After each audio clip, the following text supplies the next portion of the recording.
इसमें अब इससे पहले वाले श्लोक में जैसे कहा ना सिद्ध कर्मयोगी की बात की, तो कर्मयोग के जो सिद्ध महापुरुष हैं वो कैसे कर्मों से निर्लिप्त होते हैं उसका इन दो श्लोकों में भगवान वर्णन कर रहे हैं।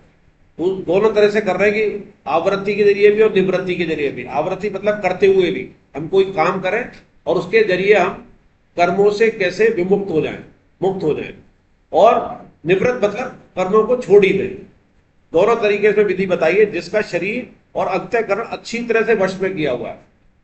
शरीर और अंतःकरण, अंतःकरण जब वशीभूत होगा, अंतःकरण से मतलब क्या है, कौन बताएगा? आप बताइए, हाथ खड़ा किए पीछे आपके। मन खाली अंतःकरण नहीं है, क्लास एग्जाम होगा। मन बुद्धि अहंकार, आत्मा तो वो है स्वयं। कौन सी 13वीं 14वीं क्लास चल रही है, आप तो सक्रिय हो महेंद्र जी। अंतःकरण दोबारा बता देता हूं, अपना शरीर 3 से बना हुआ है। पहला स्थूल शरीर, दूसरा सूक्ष्म शरीर और तीसरा कारण शरीर। तो जो सूक्ष्म शरीर है वही अंतःकरण है, मन बुद्धि अहंकार इसी में रहता है। कारण शरीर में क्या रहता है, अपनी मृत्यु पर स्थूल रह जाता है, और ये सूक्ष्म और कारण शरीर जाते हैं, आत्मा इससे अटैच हो जाती है, वही जीव कहलाती है। जीव आत्मा नहीं जाती, आत्मा तो निर्लिप्त है, आज जाए तो भगवान के पास जाएगी, पर भगवान के पास क्यों नहीं जा पाती? क्यों हमारा पुनर्जन्म होता है? वो हमारा जो सूक्ष्म और अंतःकरण शरीर, जो जड़ है, जो आगे आएगी, अपरा प्रकृति है भगवान की, वो संसार की है, संसार का हिस्सा है। आत्मा उसमें इतनी लिप्त हो जाती है, उसको अपना हिस्सा मान लेती है, इतना तगड़ा हिस्सा। और उसकी जो जड़ है वो चिज्जड़ वृत्ति, पिछली क्लास में चर्चा हुई है, वो सूक्ष्म है। हमें चोट करनी है सूक्ष्म है पे, हमारी मैं खत्म नहीं होता। मैं गीता पढ़ने में भी पढ़ाने में भी मैं रहेगा, मेरा अपमान, मेरा ज्ञान, मेरी क्लास अच्छी हुई, आज मैं क्लास में बड़ा मजा आया। ये मजा किसको आया? वो मैं को आया, एक को आया। आज के स्वामी जी के सत्संग में आया है कि हम क्या कहते हैं, मैं हूं, अपने आप को कहते हैं मैं हूं। तो उसका आज बहुत अच्छा पढ़, आज सुनना, अच्छा संधि विच्छेद किया कि मैं का अर्थ शरीर है और हूं का मतलब आत्मा है। ये हूं ही है जो हमेशा रहता है, मैं खत्म होता है। मैं कहता हूं पहले बचपन में छोटे थे, बड़े हो गए, पहले कौन सा मैं था? छोटा सा शरीर था जो दूसरे पे आश्रित था, और आप सबको आज्ञा देते फिर रहे। तो वो कौन दे रहा है?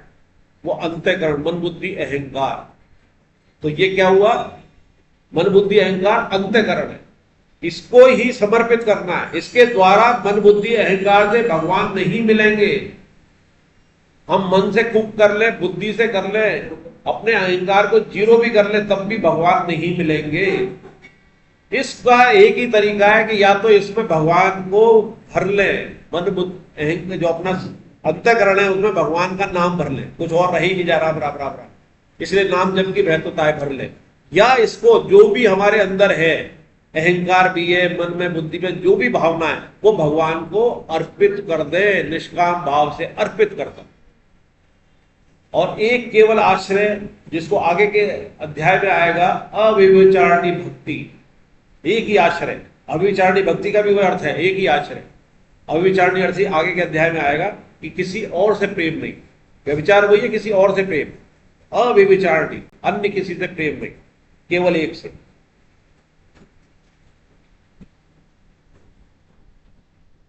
तो इस अंतःकरण अच्छी तरह से वश में किया है जिसने सब प्रकार के संग्रह का परित्याग कर दिया है। संग्रह का मतलब हम जो भी संग्रह करते हैं सांसारिक चीजों का, और फिर उसका पहले उत्तर दे दिया, अगर लोग संग्रह के लिए कर रहे हैं, जैसे उदाहरण दिया था, तो वो कर रहे हैं तो गलत नहीं है, पर शुद्ध रूप से वही होना चाहिए। उसमें ये नहीं, मन में नहीं होना चाहिए कि दिखाने के लिए तो लोग संग्रह के लिए रखूं उस पैसे को, लेकिन ये मेरी सुरक्षा भी देगा, इसमें से अपना हिस्सा भी निकाल लूंगा, वो नहीं। ये तो मैंने भगवान के लिए ये अकाउंट रख ही दिया, इसमें से अपना हाथ भी नहीं लगाऊंगा, जरूरत होगी तो दूसरी जगह से करूंगा। तो वो धन आपका लोक संग्रह में आ गया।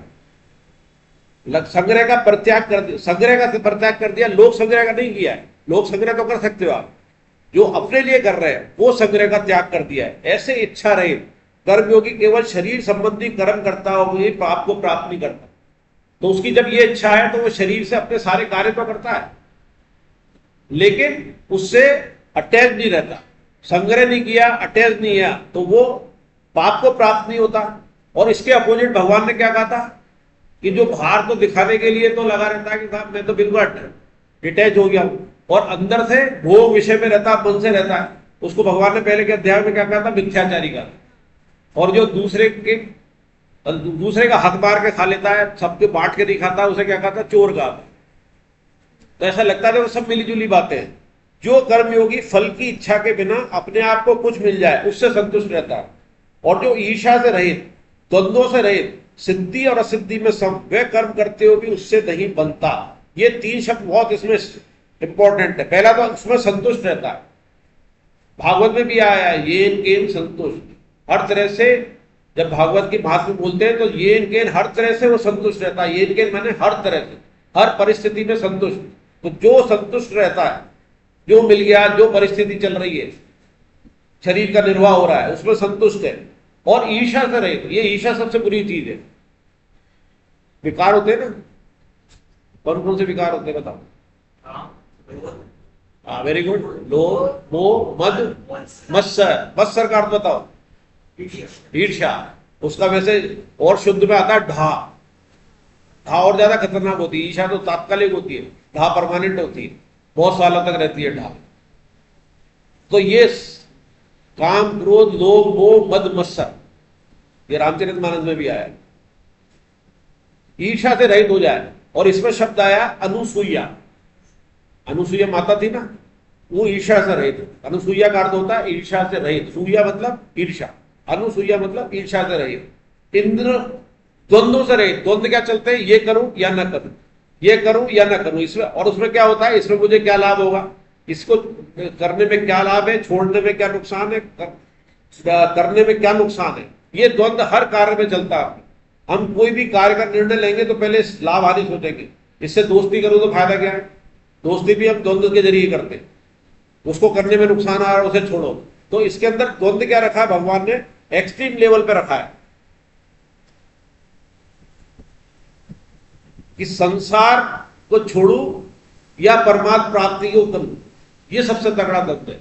अब गीता में आ गए, अब संसार छोड़ू या भगवान की प्राप्ति करूं। द्वंद्व चल रहा है ना कि घर जाओ तो घर के गले चक्कर। लेकिन इसमें एक कला बता रहे हैं कि संसार को छोड़ना नहीं है, उसकी लिप्तता छोड़नी है। संसार के जरिए तो भगवान मिल रहा है हमें। आज यहां बैठे हुए, ये भी तो संसार, भगवान, राम मंदिर, माइक, ये भी तो संसार का हिस्सा है। ये जो मोबाइल में देख रहे हो, कर रहे, संसार का हिस्सा। छोड़ा कहां है? लिप्त नहीं है। उसका उपयोग किस लिए कर रहे हैं? भगवत प्राप्ति के लिए कर रहे हैं। तो वो साधन भी मुक्तिदायक हो गया, हमारे कर्म भी मुक्तिदायक हो गया, जो हमने भगवान के लिए करा। हमने एक भजन में डांस किया बहुत बढ़िया, और एक डिस्को में जाके डांस किया, तो वो बंधनकारी हो गया। और ये भगवान में केवल इसलिए किया, याद करते हुए, आंख में रोते हुए, केवल इसलिए नहीं कि मैं अच्छा डांस कर रहा हूं, भागवत कथा में भी ये कर लिया, तो वो आपका मुक्तिदायक हो गया, बंधनकारी नहीं रहा वो डांस भी। द्वंद्व के अंदर राग द्वेष आते हैं, हर्ष शोक आते हैं। और ये इसमें लाइन भी आई है कि भगवान की तरफ चलूं या संसार के भोग भोगूं। ये अनिर्णय ही द्वंद्व है। स्पष्ट विवेक यही है।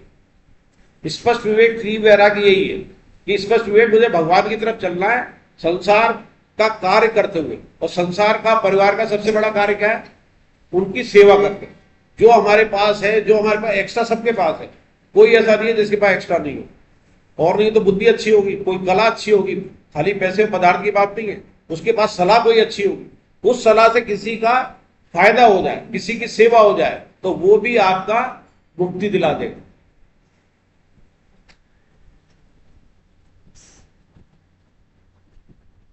इसमें आ चुका है, पर पहले पढ़ चुके, मिथ्याचारी भोगी वाला। अब अगला श्लोक 23वां कौन पढ़ेगा? 23वां अब हो जाए। श्लोक पढ़ने में तो कॉन्फिडेंस आना चाहिए, मौका कहां मिलेगा? सोच सकते थे क्या कि हम भगवान के सबके बीच में बैठ के श्लोक पढ़ेंगे? हिंदी हिंदी हिंदी में करना है।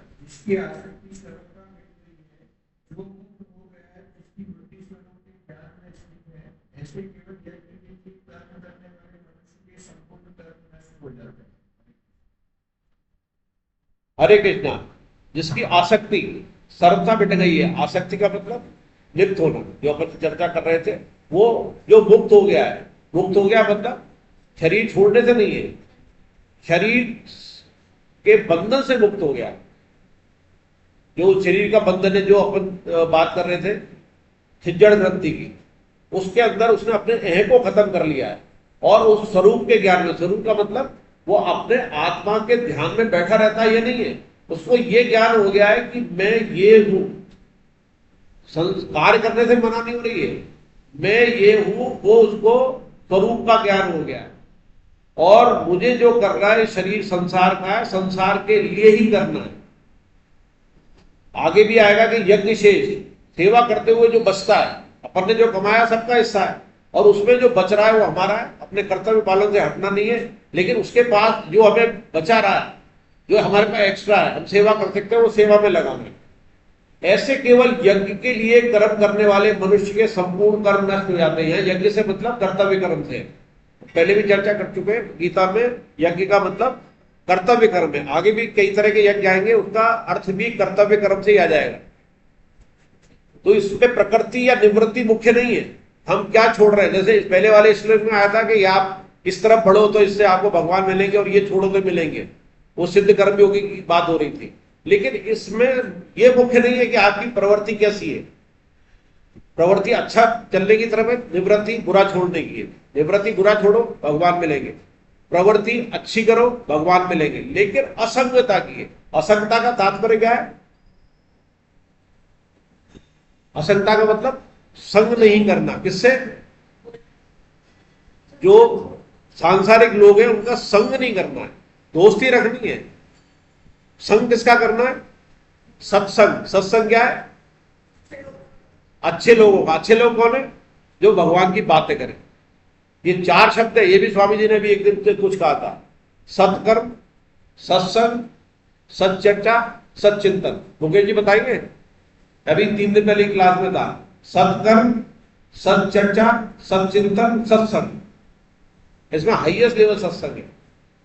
तो सत्कर्म, ये सच्चर्चा है, अपन अच्छा काम करेंगे, किसी की सेवा कर रहे हैं, वो सत्कर्म है। और उसका जब अकेले बैठ के चिंतन करेंगे, स्वाध्याय करेंगे, वो सच्चिंतन है।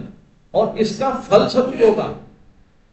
सब एक तो सब होगा संतों का, ये तो है ही, लेकिन फल सब किससे होगा? आखिरी भगवान से संग हो जाएगा, वो सत्संग है। भगवान से प्रेम हो जाएगा, वो सत्संग है। तो इसकी परिणति इन चीजों की संतों के माध्यम से। आगे भी आएगा कि संत हमें, संत भगवान जैसे हैं, भगवान नहीं है। आगे आगे की लाइन में आ रहा है कि संत सेवक भगवान है और भगवान सेव्य भगवान है। जिसकी संत भी सेवा करते हैं और हम भी करते हैं, तो सेव्य भगवान तो भगवान है। और संत कौन है? सेवक भगवान है। वो हमसे ज्यादा नजदीक है, वो भगवान की सेवा में लगे रहते हैं। इसलिए भगवान तो है, लेकिन सेवक भगवान है। ये आगे के श्लोक में है, उनको पहले ही ले लिया है। तो इसमें असंगता, और एक शब्द है और है, इसको जोड़ा है आगे के श्लोक में भी है, वो असंगता करनी। संगता करनी तो किससे करनी? एक तो साधु संग से आ गया, असंगों से करनी। क्या इसका अर्थ समझो? हमें अगर संग भी करना, इस श्लोक के माध्यम से लेना, इसमें बात आ रही है असंगता की। संग नहीं करना, असंगता वालों से संग कर सकते हैं। असंगता वाले संग कौन से हो गए? जिन्होंने संग छोड़ा हुआ है, हम जैसी। जो हमने भी अगर संग छोड़ दिया तो हमें उन्हीं का संग करना है। असंगों का संग कर सकते हैं, संगों का संग नहीं करना, उनका संग करना है। आगे के लिए आगे घुमा के बात। तो यानी कि संग करना है तो आप किसका करो? जो भक्त है, वो असंग है, संतों का करो।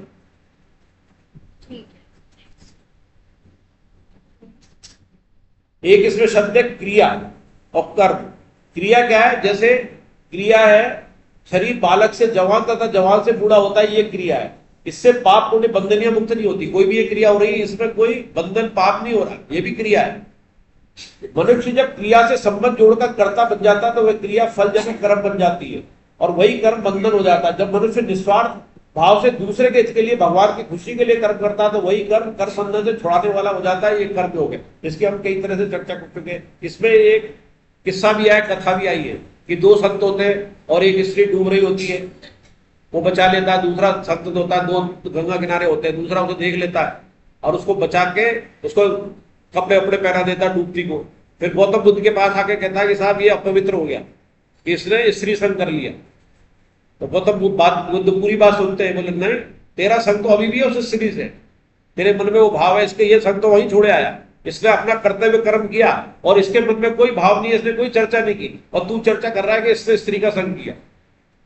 तो एक ही कर्म के अंदर भाव से होता है कि भाव प्रधान है, आपका भाव क्या है, ये कहानी के अंदर लिखा हुआ है। अब अगला श्लोक 24वां, हाँ हाथ खड़ा किया है, तैयार हो, पहले से मत बना लो, आज सभी जने श्लोक पढ़ ले, 28 श्लोक है तो 28 जने से ऊपर है। हाँ, हरे कृष्णा।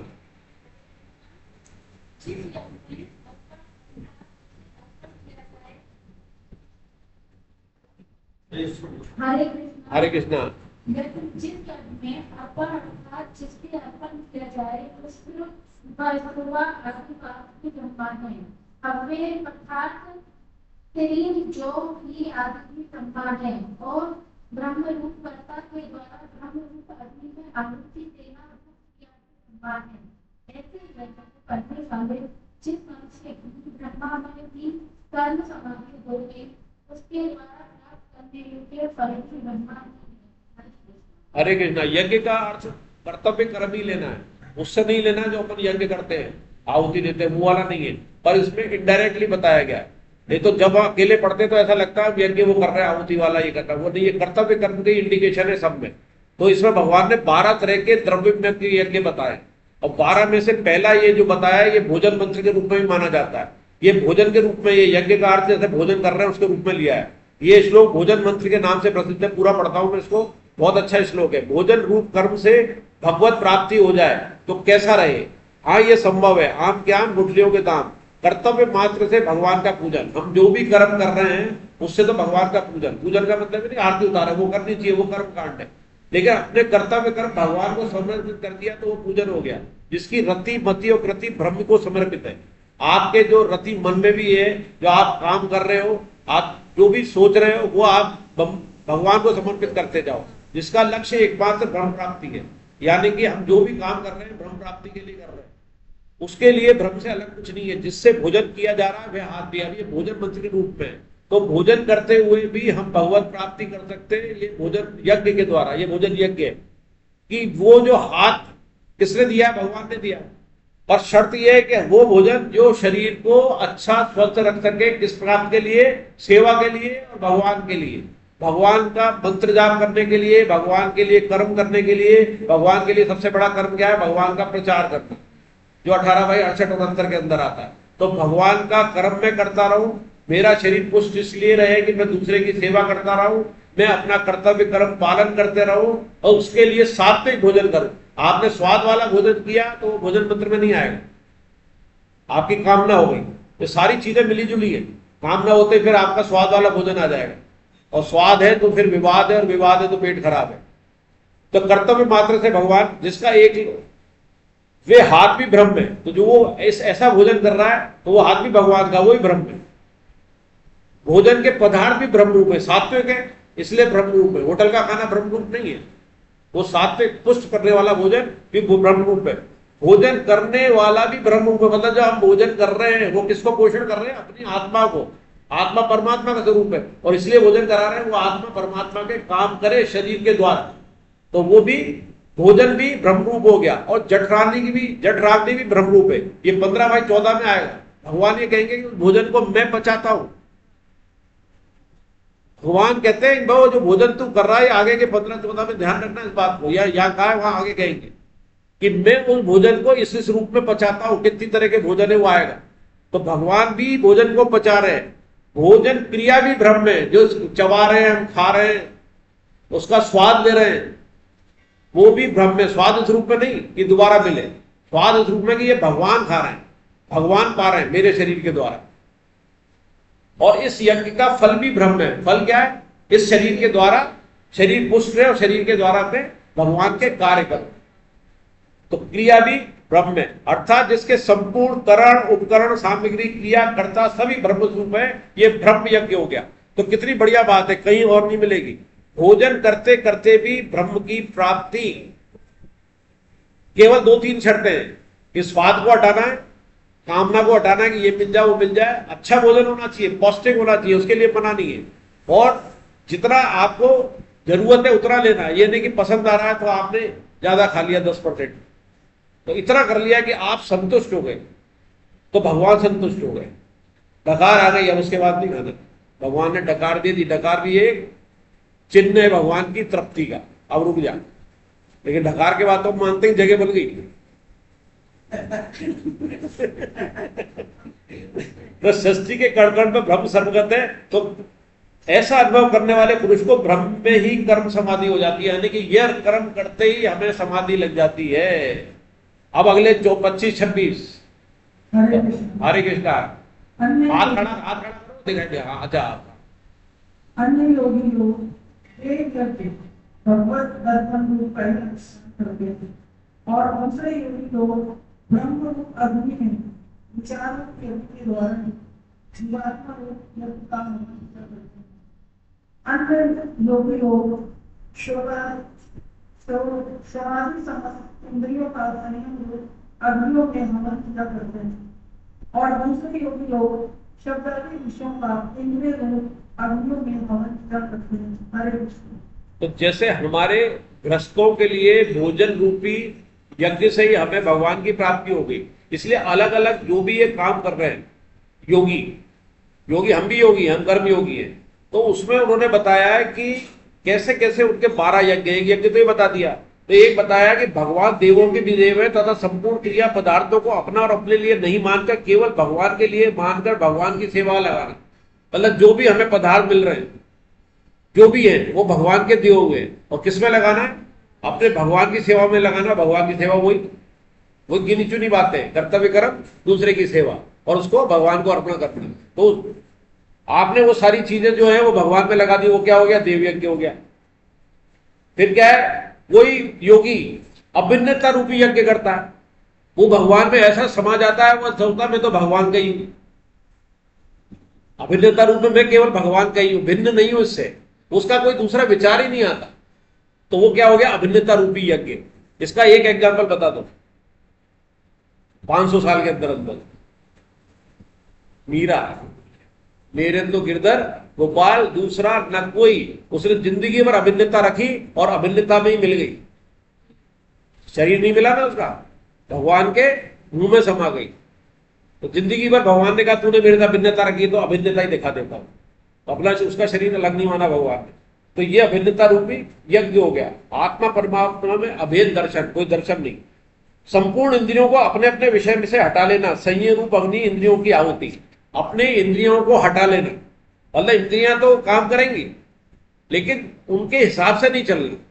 इंद्रिय करिए, स्वाद आ रहा, पसंद आ रहा है, ये आ रहा है। जैसे कछुए वाला एग्जाम्पल आया था ना पहले, कि अपने इंद्रियों को अंदर जब मौका आता है तो अंदर को मोड़ लेना। तो लग रहा है कि यार इससे मैं बचूं कैसे, तो इंद्रियों को उधर से मोड़ लिया। या दूसरा तरीका एक पहले बताया था कि इंद्रियों का दमन नहीं करना, शमन करना, मोड़ दो, भगवान की तरफ मोड़ देंगे। तो वो कौन सा यज्ञ हो गया? संयम, संयम युग्नि से संयम यज्ञ हो गया।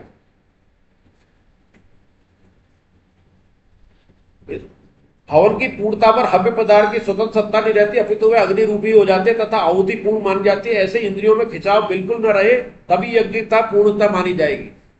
उपयुक्त यज्ञ में इंद्रियों का विशेष संयोग नहीं है, केवल व्यवहार काल में विषयों का इंद्रियों से संयोग होते हुए भी मन में भोग वृत्ति, तो जैसे बताया था ना, दमन नहीं, शमन न करना, भोग वृत्ति ना होकर क्या कर दी? अपने भगवान की तरफ वृत्ति कर दी।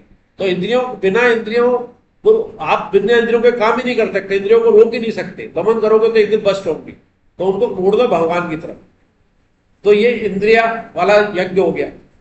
सर्वथा राग से रहित होने पर रस बुद्धि न रहे, ये तभी संभव है। रस बुद्धि कहाँ रहती है? चिज्जड़ करती, वो अहता में।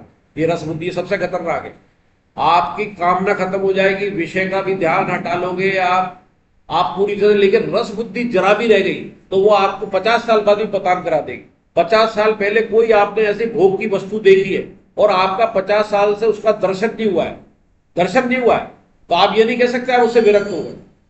वो रस अगर आ गया दोबारा जीवन में, और रस बुद्धि बनी हुई है आपके अंदर है चिप में, वो आपका पतन करा देगी रस बुद्धि। उस रस बुद्धि को भी खत्म करना है।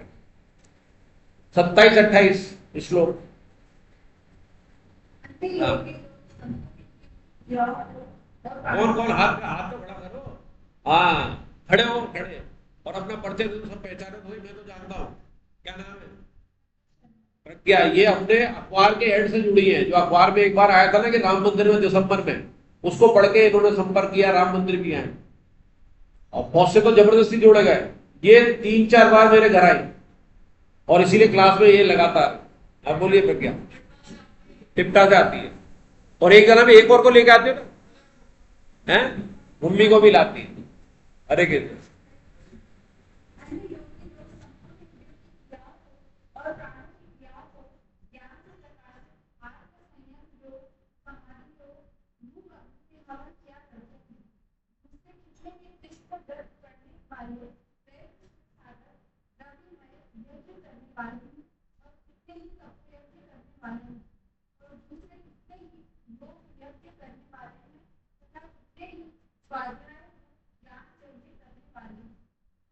हरे कृष्णा। इसके अंदर भगवान ने जो स्वाध्याय करते वो भी दे दिया, जो जो आपका प्राणायाम करते वो भी दे दिया, तप करते वो यज्ञ भी दे दिया। सारे अन्य योगी लोग संपूर्ण इंद्रियों की क्रियाओं को और प्राणों की क्रियाओं को ज्ञान से प्रकाशित आत्म संयम समाधि भी दे दी। और आज के सत्संग में आज ही के प्रकाश स्वामी जी ने कहा कि समाधि भी बहुत ऊंची बात कही है। समाधि हम किस लिए लेते हैं? भगवान से साक्षात के लिए, अपने को भूलने के लिए, जो रियल समाधि होती है। लेकिन वो कहते हैं कि समाधि के अंदर अंतःकरण का भी विलोप हो जाता है। आपका अंतःकरण भी आपको याद नहीं रहता। भगवान से मिलन की होती है समाधि, बहुत ऊंची अवस्था है। तो स्वामी जी आज कहते हैं कि ये समाधि भी हम अपने लिए नहीं ले, लोक कल्याण के लिए मैं समाधि ले रहा हूं। मैं इतने वर्ष की समाधि ले रहा हूं या मैं तेरे को प्राप्त करने के लिए नहीं, ये समाज का कल्याण हो जाए इसलिए ले रहा हूं। ये सबसे ऊंची समाधि है। तो 10 इंद्रियों, प्राणों में मन की क्रियाओं को रोककर बुद्धि की जागृति रहते हुए निर्विघ्न हो जाना आत्म संयोग समाधि रूपी यज्ञ है। यानी कि 10 इंद्रियों, प्राणों क्या होता है? 10 तरह की वायु होती है हमारे शरीर में, वो अलग अलग रहती है। ये योग का विषय। 5 प्राण मुख्य माने जाते हैं। वो 5 प्राण तो इसमें दिए भी हैं कि प्राण हृदय वाला, प्राण हृदय, अपान गुदा, समान नाभि, उदान कंठ, व्यान समस्त। तो ये अलग अलग 10 प्राणों के नाम है। ये जब 10 प्राण जो कहते हैं ना, प्राण निकल गए, तो यही वायु निकल जाती है हमारे शरीर से, प्राण वायु निकल गई, तो ये 10 प्राण माने जाते हैं। तो 10 इंद्रियों में, प्राणों में मन की क्रिया को रोककर बुद्धि की जागृति रहते हुए निर्विकल्प हो जाना आत्म संयम हो गए। बुद्धि जागृत है, और बुद्धि जागृत किसके द्वारा है? विवेक के द्वारा। अनुगामी किसकी बनती है? मन की। और जागृत होती है तो किसके द्वारा होती है? विवेक के द्वारा। तो ये पतनकारी बुद्धि यहां नहीं है। बुद्धि जब विवेक से जागृत हो गई है तो हमें समाधि रूप ध्यान रूप के अंदर पहुंचा देती है। इसमें चित्त वृत्तियों का निरोध है कि कोई हमारे मन में विकार नहीं आए और हमारा भगवान से शून्यता की अवस्था में उनसे मुलाकात हो जाए। ज्ञान दीप्त समाधि तो है, लेकिन इसमें ज्ञान की जागृति रहती है। ज्ञान की समाधि है जिसमें ज्ञान की जागृति होती है। जैसे ग्रीष्म ऋतु के 4 महीने तक मेंढक बालू में चुपचाप पड़ा रहता है, उसके प्राण रुक जाते हैं, लेकिन वर्षा का जल गिरने पर प्राण जागृत हो जाते हैं। इसी तरह समाधि के अंदर हम अपने आप को, जितनी देर की समाधि है उसी मेंढक की तरह बिल्कुल चुपचाप हो जाते हैं। जब समय आता है तो हम वर्षा काल में अपने अनुकूल के देख के वापस आ जाते हैं। अब जो 28वें श्लोक की व्याख्या में आता है, कितने ही तीक्ष्ण व्रत करने वाले प्रतिशील साधक द्रव्य में यज्ञ करने वाले हैं, और कितने ही तपो यज्ञ करने वाले, दूसरे कितने ही योग यज्ञ करने वाले हैं, तथा कितने ही स्वाध्याय रूप ज्ञान यज्ञ करने वाले। ऊपर से पढ़ा है मैंने, अब इसकी व्याख्या में पढ़ रहा हूं। जिसमें द्रव्य पदार्थ की प्रधानता है, द्रव्य यज्ञ कहलाता है। ये द्रव्य यज्ञ की 12 बताई जा रही है, 12 क्वालिटी। इसमें कौन कौन सी है एक बार बताइए। लोकोपकार के लिए कुआं, मंदिर, धर्मशाला आदि बनवाने, ये क्या है? द्रव्य में यज्ञ। द्रव्य का सही इस्तेमाल करना, और द्रव्य का सही इस्तेमाल किया है जो लोक के काम आए। फिर कर्तव्य पालन में जो कठिनाई आए उसे प्रसन्नता पूर्वक तपोयज्ञ कहते हैं। एक शब्द पहले भी आया था, तितिक्षा। तितिक्षा शब्द आया था। तो आपके कर्तव्य पालन में जो आपकी विपरीत परिस्थितियां आए, परेशानी आए, वो तितिक्षा होती है। तो ये तपोयज्ञ तितिक्षा ही है। जैसे एकादशी व्रत रखना, मौन रखना तितिक्षा है। ब्रह्म मुहूर्त में उठना, कार्तिक स्नान आदि, तो ये तपोयज्ञ हुए। एकादशी व्रत जो होता है मौन रखना, एकादशी भी तप है, मौन रखते हैं। रखते हो नामा जी, आप रखते हो ना मौन? कब? तो अच्छा, मंगल की क्लास नहीं है। हमारे अर्जुन जी भी रखते हैं। कब रखते हैं? अर्जुन जी रखते हैं ना, आज क्लास में नहीं है शायद। अर्जुन जी रखते हैं ना मौन व्रत। तो ये भी एक तप यज्ञ है, लेकिन शर्त ये होनी चाहिए कि आपके प्रति कुछ कह रहा है, अच्छा और बुरा दोनों में आपके समस्थिति रहनी चाहिए उस मौन में। मौन उसकी समता की प्रैक्टिस है। तो ये बाहर की समता तो कर लिया आपने मौन रख के, अंदर हलचल नहीं हो, विलचल।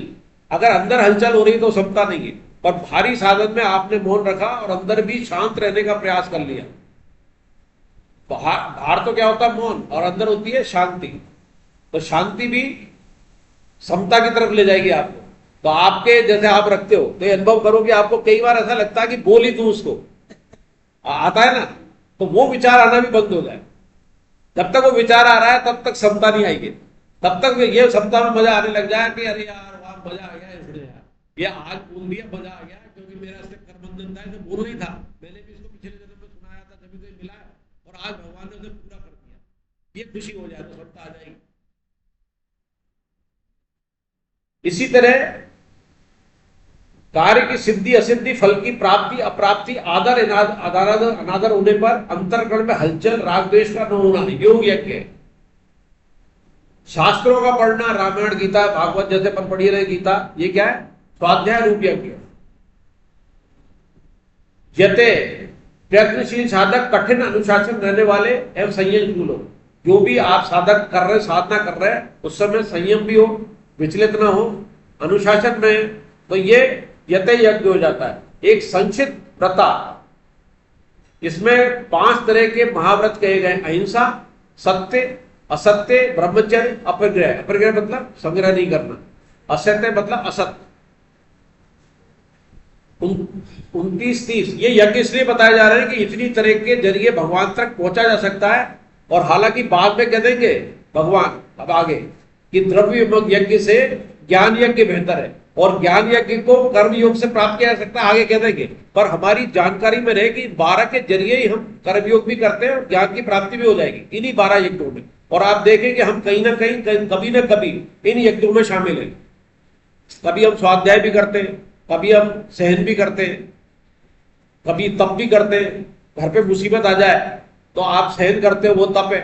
लेकिन भगवान के कारण जो आपने सहन किया है, आपको गीता प्रचार के अंदर कई बार सुनने को मिलेगा, तो आप उससे कोई द्वेष न रखें कि भगवान की मर्जी मैं दोबारा प्रयास करूं।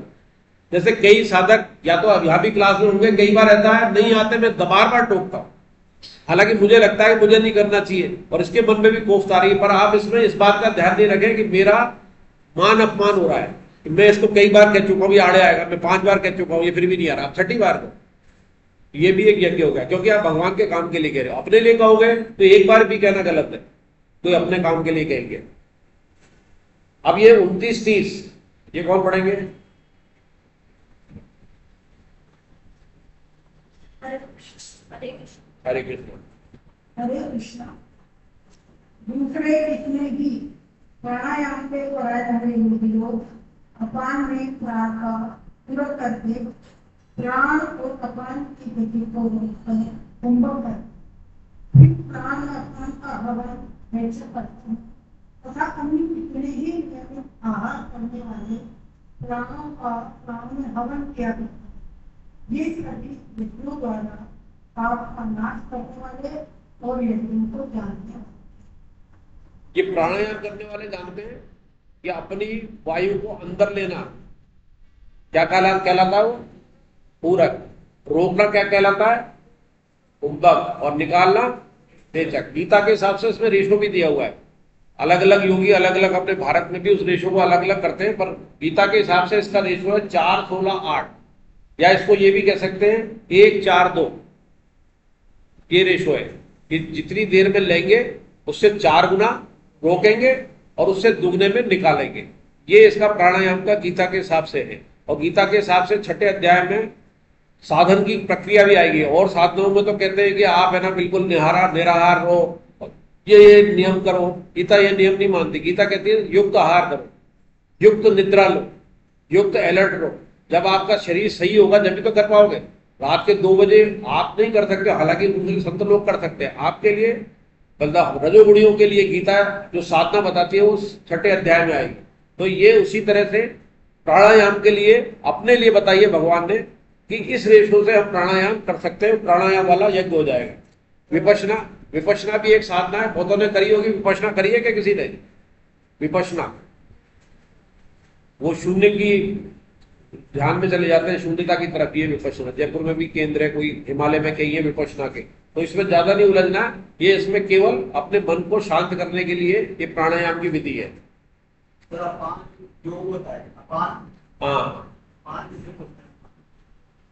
अपान का इसमें लिखा हुआ है पूरा स्वाद, प्राण को भीतर लेना, अर्थात अपान में प्राण का हवन करना। अपान मतलब अंदर। अपान में प्राण कहां ले गए आप? भीतर ले जाना। अपान का मतलब हृदय से, जहां तक मुझे ध्यान है, कंफर्म कर दूंगा। अपान का हृदय से, अपान में प्राण का हवन। या साधक संजीवनी में देख लेना। अब 31-34